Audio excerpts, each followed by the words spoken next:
വേണ്ട, കാര്യമാക്കണ്ട. തിരിച്ചെഴുതി തരാന്ന് പറഞ്ഞല്ലോ. അടങ്ങ്, വിട്ടേക്ക്. തുടക്കം മുതൽ കാണാൻ പറ്റിയില്ല. ഒരു ചെറിയ കാര്യം കൂടി ബാക്കിയുണ്ട്, അതുകൂടി ചെയ്തേക്കാം. എന്താ വേറെ ആരെന്നെ വീഡിയോ ഒക്കെ പോകണ്ടോ?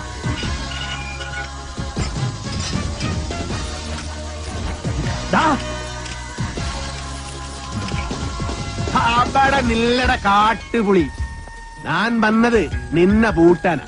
മള്ളയ വീട് മേടിച്ചത് തെറിച്ചു തരാനല്ല, താമസിക്കാനാ. ഞാൻ അവിടെ താമസിക്കും. വേണ്ടി വന്നാൽ നിന്റെ വീട്ടിൽ കയറി ഇവിടെ താമസിക്കും. നീ അവിടെ പൂട്ടി, ഞാൻ ഇവിടെ പൂട്ടി.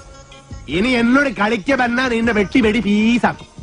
നിനക്ക് നന്മക്ക് ಗೊತ್ತಿಲ್ಲ ಗಜ್ಜಿ ನಾಯಿನ್ ಮಗನೆ. ಗೊತ್ತಿಲ್ವಾ ಗಜ್ಜಿ ನಾಯಿನ್ മകനെ? നായിന്റെ പട്ടി മോനെ. പണ്ഡിതനാണെന്ന് തോന്നുന്നു. അർത്ഥം പറഞ്ഞൊന്നും കേട്ടില്ലേ?